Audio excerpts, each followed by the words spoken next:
When we talk about incentives, there's other behavioral economics we use all the time. Things like choice architecture. I love the example that Richard Thaler gives in his book Nudge around where you put the chocolate milk versus the white milk impacts choice. One of our favorite behavioral economics to use is what's called second chance offer, where when someone says no, we ask, are you sure? And just that, are you sure? It's human nature to be like, maybe I'm not, you know? And it ends up turning up to 34% of no's into yeses. So great tactic to use.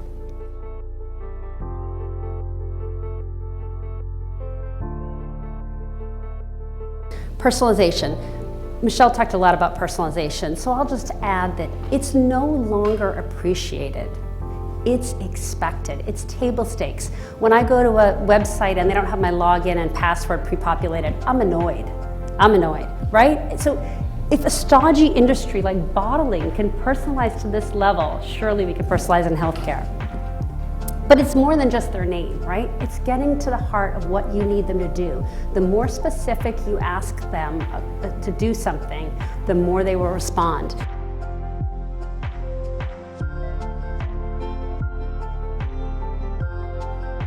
And all of it starts with data. And so that whole spectrum that I've shown you from all of these best in breeds, they are all using data to drive better experience for their members. And the great thing about healthcare, although people say, you know what, healthcare has so many more challenges, right? The trust, we still have got to build it. When you use healthcare, you don't get the endorphins that you do when you buy a brand new pair of shoes, right? So we've got challenges. But the one advantage we have is we have more data on our consumers than probably any other industry out there. And at Biddy Crocker, I would have killed for this level of data on my consumers. But not all data is created equal. And so there's a golden rule in the consumer marketing world that there's 3 types of data to move behavior. There's behavioral data, which is what consumers do, the actions we take. We walk, we eat a Snickers. Then there's demographic data, which is the who we are, race, income, education, region of the country. And then finally, there's attitudinal data, which is what consumers say. Now, I wish it could be what they think, but we only know what they say they think, and what they say they think is rife with bias.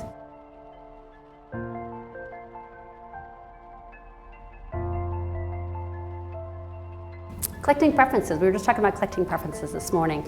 Collecting preferences is a great thing to do. You get points for asking, right? If I ask you how you want to be communicated to, people say, wow, they're listening to me.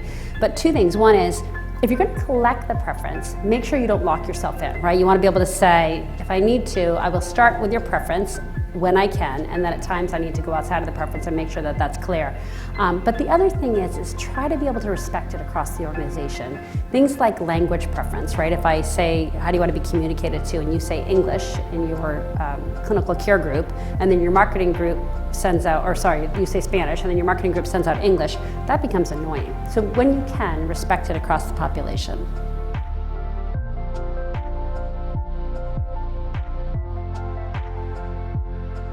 Customer profiles. This is one where, in healthcare, we do have a ton of data on our consumers. But when you think about profiles, one of the key pieces is what consumers do with you. And that is such a baseline for the rest of the consumer world. It's something we're not doing yet too much in healthcare. And what I mean by that is Netflix is a great example. You go into Netflix, they've learned what you watched, right? They know what series you're watching.